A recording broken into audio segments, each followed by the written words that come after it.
Hello friends, आज के video में हम टीडीएस रिटर्न के बारे में जानने वाले हैं। हमारे कई क्लाइंट्स को टीडीएस के बारे में पूरा प्रोसेस समझ नहीं आता है, इस वजह से वो इस फीचर का यूज़ नहीं कर पाते। लेकिन आज हम इस वीडियो में स्टेप बाय स्टेप देखेंगे कि कैसे आप अपना मंथली या क्वार्टरली टीडीएस रिटर्न फाइल कर सकते हैं बिना किसी हेजिटेशन के। साथ ही हम देखेंगे कि कैसे आप टीडीएस रिटर्न का डेटा एक्सेल में एक्सपोर्ट कर सकते हैं जो सही फॉर्मेट में है, बिल्कुल गवर्नमेंट अप्रूव फॉर्मेट। ये एक्सेल फाइल आप इजीली अपने सीए को फॉरवर्ड कर सकते हैं टीडीएस पे करने के लिए और खुद भी अपने रिकॉर्ड्स में मेंटेन कर सकते हैं।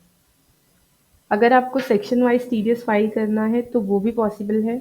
इसके लिए जब आप अपने सप्लायर का अकाउंट मास्टर क्रिएट करते हैं तो आपको टीडीएस परसेंट और टीडीएस सेक्शन वहाँ पे अपडेट करना है। इस सेटअप के बाद सप्लायर का टीडीएस ऑटोमेटिक डिडक्ट हो जाएगा जब भी आप ट्रांजैक्शन रिकॉर्ड करेंगे। तो चलिए हम एग्जाम्पल के साथ समझ लेते हैं। टीडीएस रिटर्न का जो ऑप्शन है वो आपको दिया हुआ है ट्रांजैक्शन में। यहाँ पे देखिए ये टीडीएस रिटर्न। तो ये है टीडीएस रिटर्न की स्क्रीन। यहाँ पे आप मंथली भी टीडीएस रिटर्न फाइल कर सकते हो और क्वार्टरली भी।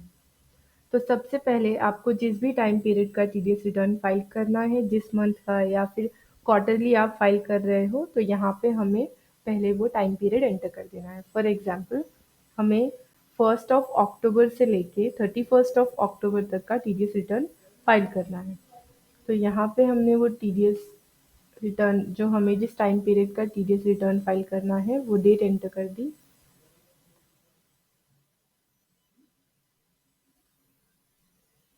ये देखिए, इस तरह से टाइम पीरियड एंटर करने के बाद यहाँ पे आपको फेच डेटा पर क्लिक कर देना है। तो ये देखिए, ये है लास्ट मंथ का टीडीएस रिटर्न। यहाँ पे इतने ट्रांजैक्शन हुए थे। अब आपको जो यहाँ पे कॉलम आपको ब्लैंक दिखाई दे रहा है वो फिल कर देना है। जैसे कि देखिए, पैन नंबर नहीं दिखाई दे रहा आपको। ये जो यहाँ पे सप्लायर है इसका पैन नंबर एंटर नहीं किया गया है। तो यहाँ पे हम डबल क्लिक कर देंगे। डबल क्लिक करने के बाद ये देखिए इस तरह से अकाउंट मास्टर की स्क्रीन ओपन हो जाएगी। यहाँ पे हमें देखिए जीएसटी नंबर और पैन नंबर हमने अपडेट किया नहीं हुआ है, तो हम यहाँ पे जीएसटी नंबर एंटर कर देंगे।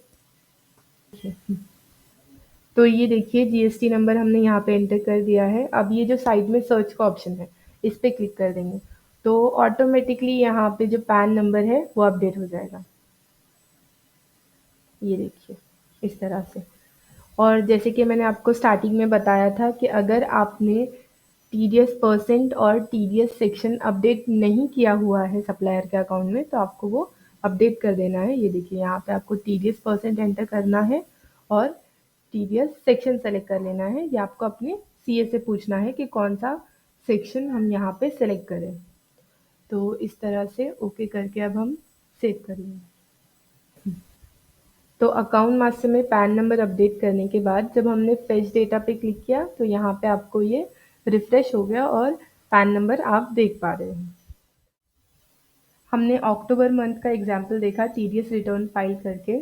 जैसे कि आपने देखा कि पैन नंबर एंटर नहीं किया हुआ था, तो हमने वो अकाउंट मास्टर में अपडेट किया और यहाँ पे रिफ्रेश किया तो पैन नंबर अपडेट हो गया। तो अब हम सितंबर मंथ का एग्जाम्पल देखते हैं। ये जो कॉलम है उनका मतलब समझते हैं। सबसे पहला ऑप्शन आपको यहाँ पे दिया हुआ है सेक्शन का कि हमने सप्लायर के अकाउंट में कौन सा सेक्शन सेलेक्ट किया हुआ है टीडीएस का, तो यहाँ पे आपको वो दिखाई देगा। उसी तरह रेफरेंस स्क्रीन, किस स्क्रीन पे से ये ट्रांजैक्शन रिकॉर्ड हुआ है, तो यहाँ पे आप देख सकते हो परचेज एक्सपेंस, परचेज आरडी, इस तरह से। उसी तरह वाउचर नंबर क्या है, उस स्क्रीन पे ट्रांजैक्शन तो रिकॉर्ड हुआ है लेकिन उसका वाउचर नंबर क्या है, तो आप यहाँ पे देख सकते हो वाउचर नंबर में। उसी तरह पैन ऑफ द डिडक्टी यानी कि सप्लायर का पैन नंबर, ये देखिए। नेम ऑफ द डिडक्टी, ये सप्लायर नेम।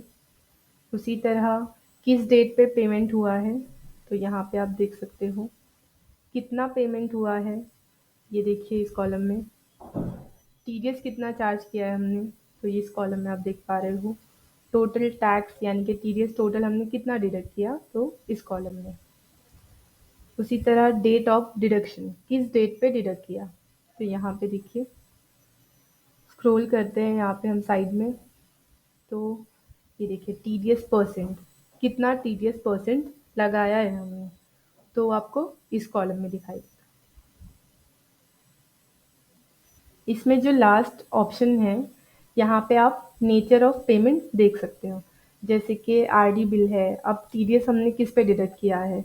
जैसे कि हम टोटल जो बेसिक अमाउंट होता है उस पे एक टीडीएस डिडक्ट करते हैं और हॉलमार्किंग चार्जेस पे भी टीडीएस डिडक्ट करते हैं।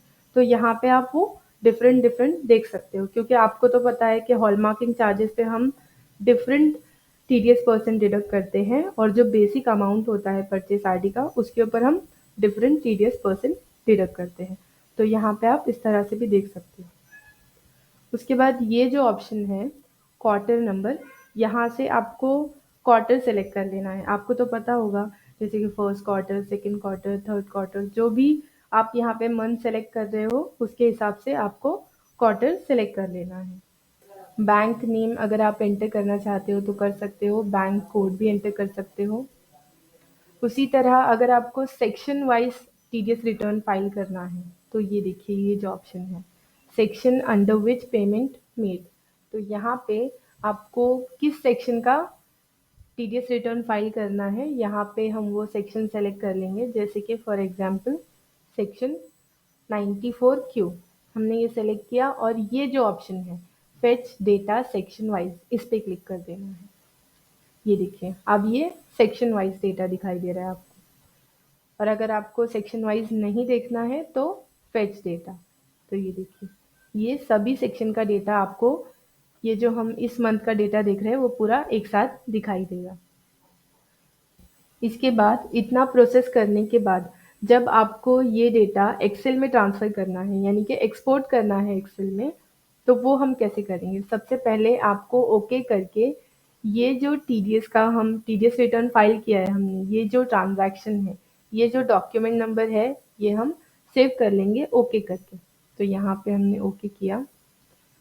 अब हमें ये ट्रांसफ़र करना है एक्सेल में, तो पेज अप किया, यानी कि फिर से डॉक्यूमेंट नंबर 3 हमने ओपन किया, और ये जो ऑप्शन है एक्सपोर्ट इन एक्सेल, इस पे क्लिक किया। ये देखिए इस तरह से आपको किस लोकेशन पे ये सेव करना है वो लोकेशन सेलेक्ट कर लेनी है, और फाइल नेम एंटर कर देना है। जैसे कि ये है अक्टूबर टीडीएस रिटर्न, ये हमने इस तरह से सेव कर लिया। जो फाइल हमने एक्सपोर्ट की है वो आपको कुछ इस तरह से दिखाई देगी। ये बिल्कुल गवर्नमेंट अप्रूव फॉर्मेट है, आप एज इट इज़ अपने सीए को भी शेयर कर सकते हैं और अपने रिकॉर्ड्स में भी मेंटेन कर सकते हैं। तो जैसे कि हमने देखा कि सॉफ्टवेयर में हम कैसे टीडीएस रिटर्न फाइल कर सकते हैं, और उसके बाद उस फाइल को इजीली एक्सेल में भी एक्सपोर्ट कर सकते हैं। लेकिन कई लोग इसमें गलतियाँ कर देते हैं। पहले आपको ये सब डिटेल्स फिल करनी है, जैसे कि हमने डिटेल्स एंटर की कि हमें किस टाइम पीरियड का डेटा चाहिए। आपको मंथली देखना है या फिर क्वार्टरली देखना है, तो आपको बराबर वो टाइम पीरियड यहाँ पे एंटर करना है। उसी तरह ये जो सेक्शन वाइज देखना है तो इस ऑप्शन पे क्लिक करना है। अगर सभी सेक्शन का एक साथ डेटा देखना है तो इस ऑप्शन पे क्लिक करना है। यहाँ पे आपको प्रॉपर क्वार्टर सेलेक्ट कर लेना है, जैसे कि मैंने बताया आपको। उसके बाद ये तभी एक्सेल में एक्सपोर्ट होता है जब ओके करके आप एक बार इस डॉक्यूमेंट को सेव करते हो। तो आपको पहले ये सेव करना है, उसके बाद ये इजीली एक्सेल में एक्सपोर्ट हो जाता है। तो आई होप ये जो वीडियो है ये आपके लिए यूज़फुल हो। सॉफ्टवेयर के ऐसे ही और वीडियोज़ के साथ अपडेटेड रहने के लिए हमारे चैनल के साथ बने रहिए। Thank you.